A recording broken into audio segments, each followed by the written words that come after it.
What's up, Internet? Let's talk Holy Flame Totems in 3.10. This is going to be my league starter for Delirium League, and so I've gone through and done some updates that I missed out on being able to do in 3.9. The forum thread's already updated if you just want to go jump over there and check that out. But I figured we should go over what's changed and how I'm planning to change it for 3.10. Because there's a fair amount to talk about compared to Freezing Pulse Totems.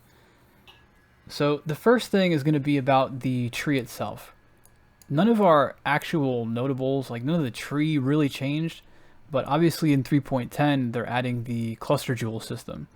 So there's going to be a lot of additional skill points that we can invest into through these new jewels. So we've had to try and compress the tree a little bit to find some skill points for those. And the way I've done that is I've just clipped out some of the pathing that we were doing out here in the shadow area. We're still coming over here for a little bit of life in this assassination node because this is like some pretty high value. This assassination node is really strong. But we've still freed up 8 skill points by level 95. And what we're going to be doing with those is investing mainly into this new keystone called Lone Messenger. And this is going to be sort of the basis for how I'm changing the build for 3.10. What it does is it basically restricts you to just running one herald. So you can't run any other heralds, you can't run any other auras. But in exchange, you get 50% multiplicative, more effect of herald buffs on yourself. The other aspects of this keynote don't really apply to us. And it doesn't matter because this is strong enough on its own. So what it means is that we're going to be trying to increase the buff effect of Herald of Ash even further than we used to. And so we're still going to be going after these Circle of Anguish rings, which we'll talk about in the gear section in a minute. But in general, that's really the only thing that's changing about the tree, is that we're probably going to be diverting more points into these cluster jewels. Right now, all I'm accounting for is like the bare minimum of what I might get out of a cluster jewel, right? So this fake jewel is sort of simulating one medium jewel going directly into that new keystone. So the two other effects here are basically me assuming I could get a medium jewel that had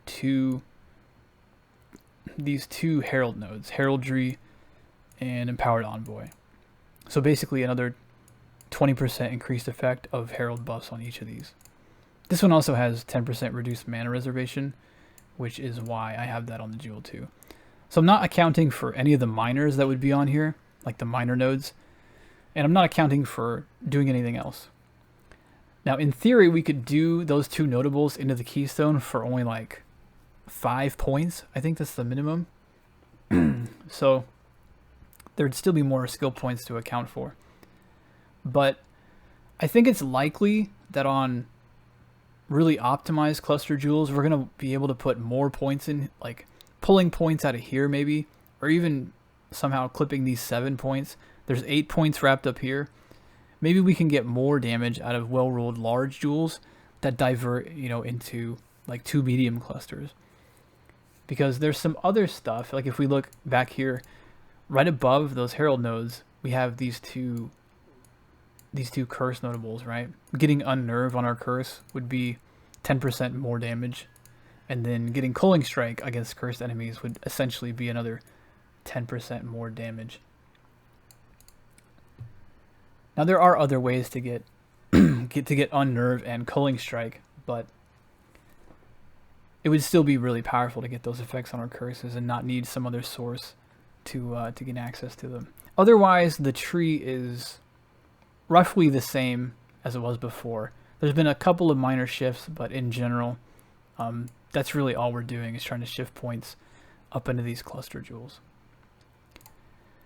Skill-wise, we have made some changes. The main thing we're adding here is a Wave of Conviction setup, which, if I'm being honest, I don't really know why I didn't have this in the build before. I was browsing PoE Ninja, looking at some of the things people were doing recently, And when I saw this, I was like, yeah, that seems like a no-brainer. I don't know. I felt pretty dumb, if I'm being honest, like why this wasn't in the build before. It'd be like that sometimes. But we've added this setup to the build, and it's going to be in a 4-link with spell totem and multiple totems. And what this will do is it'll allow us to drop 2 of these on top of our 4 Holy Flame Totems, right? Because this has +2 to maximum number of summon totems, but just for the totem it's linked to. So we can drop 4 Holy Flame Totems, assuming we have a Shaper Shield, and then still drop 2 more of these. We've also tied that to Combustion, so that Wave of Conviction will apply fire exposure to whatever it hits, right? Because we're only going to be dealing fire damage. Whenever Wave of Conviction ignites something, thanks to Combustion, it'll also lose another 19% fire resistance. So it's like a 44% fire resistance penalty to enemies coming from this, which is really powerful. Also, because it's being attached to a totem, we, you shouldn't ignore the fact that this is going to be dealing, non-trivial damage on its own. We drop these 2 at a time. It's like 800,000 Shaper DPS, right? That's on top of, in this setup, it's doing like, Holy Flame Totem's doing about 1.4 million per totem Shaper DPS. Other than that, I don't think too much has changed in the skill setup. You will notice here that I don't have any kind of gem setup for the other weapon, or like your shield slot, which is kind of intentional because one of the things that we might run in that setup is the new Blade Blast skill. That skill can apply Unnerve to enemies that it hits. So if we don't have any other easy way to get access to Unnerve, that might be how we do it. I personally am trying to avoid adding another active skill to my build. So I'm more interested in getting Unnerve through something like Master of Fear. There's also some ways we might be able to set up Blade Blast to go off automatically. Like on a wand maybe that had, cast triggered spells on focus or something. But even that would be manual, I guess. Either way, I'm trying to avoid manually casting anything else. But it's definitely an option, right? Also, if you do wind up getting up to this level of investment to where you can buy a pair of Circles of Anguish, that does mean you won't be able to run your Essence Worm, right? It's obviously a DPS upgrade to go to a Circle of Anguish, but you still have to solve the question of like what you're going to be doing with the Herald of Ash that was in that Essence Worm. So the Herald of Ash is probably going to have to go into your shield. You'll still have room for Blade Blast if that's how you want to cast to get Unnerve. And then you could attach a support to Blade Blast, or you could attach Herald of Ash and Blade Blast to an Enlighten to ease the mana reservation of this. You can kind of do whatever you want, basically, with the offhand slot. I don't have that assigned right now. The gems aren't even in Path of Building yet for me to do that anyway. But you could throw a Golem in there if you want a Golem. Whatever you prefer, really. You could do some kind of trap setup to gain frenzy charges, whatever. The other thing worth mentioning is that this faster casting gem is going to need to become Second Wind. I guess it could be the portal too. I don't like giving up my portal because I don't like carrying around portal scrolls, but we will want to put Second Wind here and attach it to Flame Dash. They are nerfing the cooldown recovery speed of Flame Dash in 3.10, which I suppose is a little bit fair because Flame Dash has just sort of been the best movement skill for a while. But Second Wind is a support gem they're adding where it will add one more stack of charge to skills that that have multiple charges, but it also comes with additional cooldown recovery speed, so it'll offset some of the loss that they're nerfing in 3.10 while also giving us a 4th Flame Dash charge, which is pretty cool. I think it's actually just going to be a buff overall. One other thing worth mentioning too is the new, Arcane Cloak skill. I actually had a quick exchange with Mark on Reddit, and he confirmed that Arcane Cloak actually will still consume mana if it's set up in a cast when damage taken setup, because Arcane Cloak doesn't actually have a cost. after the skill has been activated, then it goes to consume mana, and the mana that it consumes can't be modified, right? So supports and everything just don't affect it. So in theory, we could be running Arcane Cloak here instead of Steelskin or Immortal Call or something. I'm pretty undecided on that just because of the massive amount of mana that Arcane Cloak does try to consume when it triggers. It will be granting us bonus damage, but the base mana cost of it is like 60-something% of your current mana. And because it's a cast when damage taken setup, it's going to be triggering a lot when you take a spike of damage. And then Arcane Cloak's just going to dump the rest of your mana. It's like, it feels like a bad interaction to me. So I feel like I'm probably going to still avoid it. I might play around with it with League starts, but I'd be really careful with that. It feels like a way to get yourself killed when you have Mind Over Matter. I'm sure some people are going to ask about that Archmage support too, and my answer is just like, no way. Archmage is not going into either of my builds. I feel that that is a support you really have to build around. It's not just going to be something you can throw into any decent mana build and get value out of it. So gear-wise, I want to stress that if you're looking at the POB example that I have up right now, this is not a budget gear set. This is not a fully optimized gear set, but this is far from like a League start. This is actually all gear that I had when I played Holy Flame Totem, I think in 3.7 in Synthesis. Was it 3.6 or 3.7? Either way, the last time I played Holy Flame Totem and invested into it, I think it might have been Legion actually. It might have been 3.7. The only thing I changed from that guy's gear set was I switched into the wand I had from Metamorph, because the scepter I was using in that league was one of the old multi-mod ones, which we obviously can't do anymore. But they're almost the same, right? Like this is what, 1.2% DPS higher. This one was one of the Topatante's weapons, and I just changed it into fire damage instead of cold damage, because Topatante's incursion weapons can drop as fire or lightning too, right? So this could have dropped like this anyway. But these other pieces are still pretty strong. They're not actually optimized, like they can't be really because they're 3.7 items. So this is before 3.9 introduced all the new influence types, but they're still really strong pieces, right? A fair amount of improvement could be done to them, but they're strong. I want to make that clear. This is not like, you're not going to hit 6 million Shaper DPS right away, especially with these two rings, right?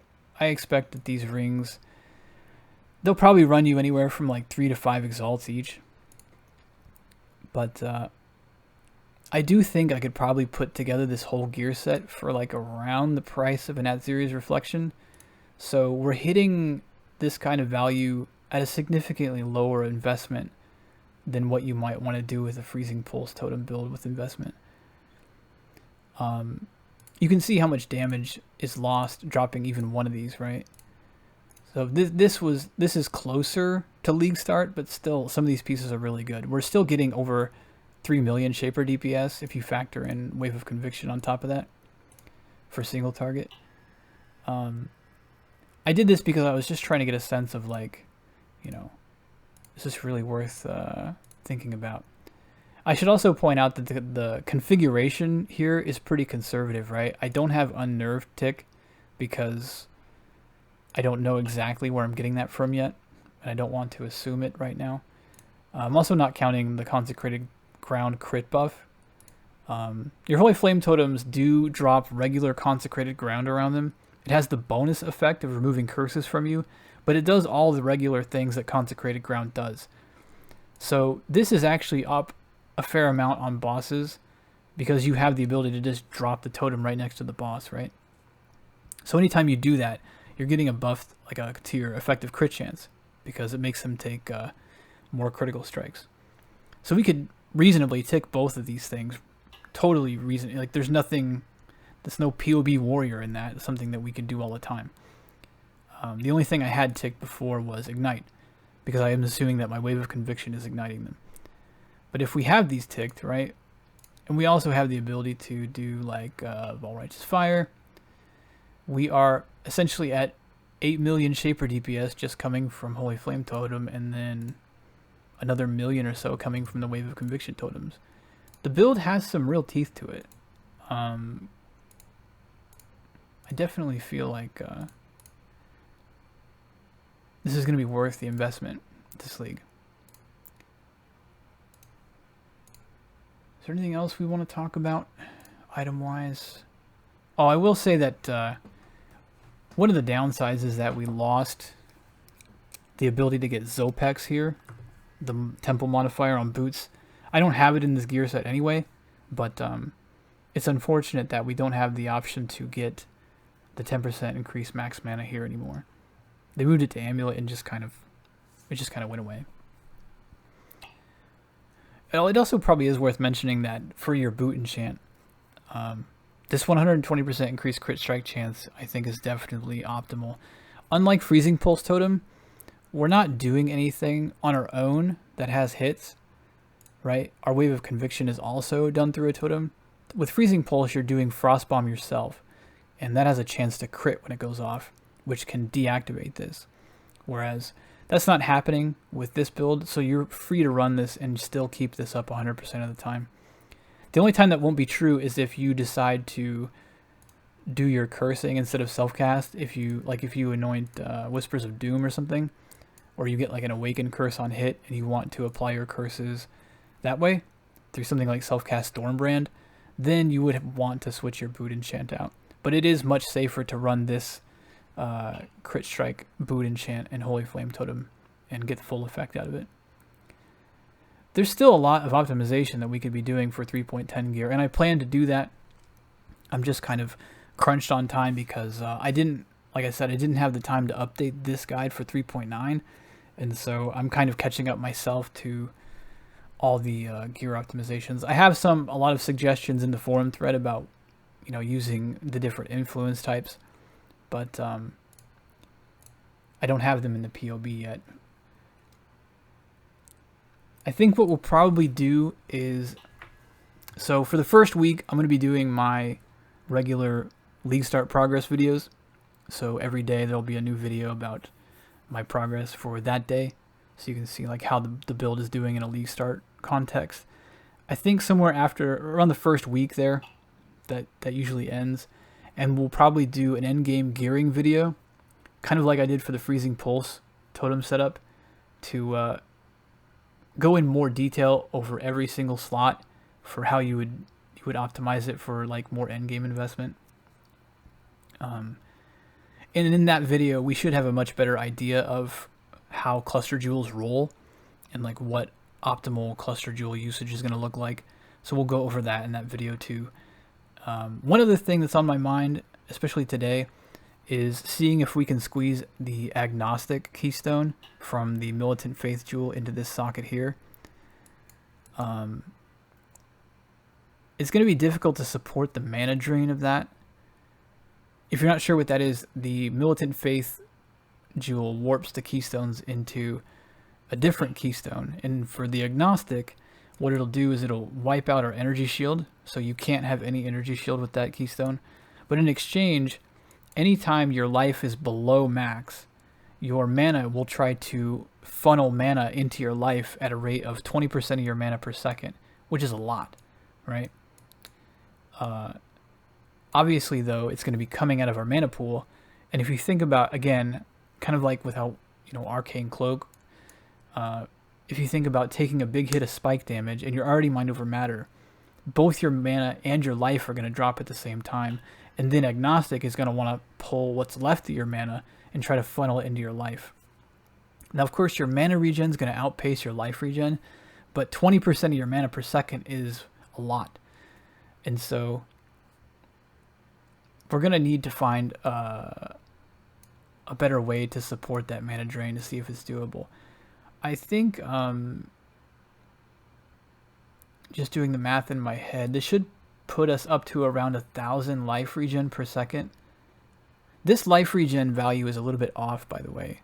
POB doesn't quite calculate this correctly because it doesn't seem to understand that the multiple totem support allows me to have 6 totems out instead of 4 because it's conditional. Like if you see that I enable and disable this, my life and mana regen don't change. but they should because of Ritual of Awakening, right? So I think my actual regen in this setup would have been like 400, and this one would have been like 615. And then 20% of your mana per second, we can assume, would give us another at least 600 life regen. That might be enough incoming healing to just drop a life flask altogether and run either like an enduring mana flask to just dump mana back in, or maybe even a hybrid flask. I feel like I've never found a good use for a hybrid flask, but that might be a really good way to go about it. Because if you did take spike damage and you hit a hybrid flask, then not only would you be putting mana immediately back into your mana pool, you will shut off agnostic faster. So you're kind of solving both problems at once a little bit. I'm not sure yet. It's just been on my mind, and I'm hoping to find time for it within the first week. So by the time we do any kind of endgame gear video, we can talk about it more. Yeah, the other thing I'm gonna be doing is after the League Start progress video and probably after the endgame gearing video, we're gonna do a video series on leveling, because a lot of people have been asking me if I saved like my League Start VODs anywhere, and I don't. I never think about it after League Start. So we're gonna do an act-by-act leveling video series to accompany the leveling tips section in the guide, and we'll do it with Holy Flame Totem because I think this is really a build well suited to new players. So we'll go act by act and cover all the quests and all the sort of small decisions and things new players might not know, so they have a really clear reference to look at for leveling a character from level 1 into maps. I think that about covers it. Obviously this is still early, you know. I've done as much as I can for now in the time that I have, but you should expect more changes to the build guide. So keep your eye on the forum thread if you want like the latest version of all this. But this is my plan for League Start. Yeah, I think that about covers it.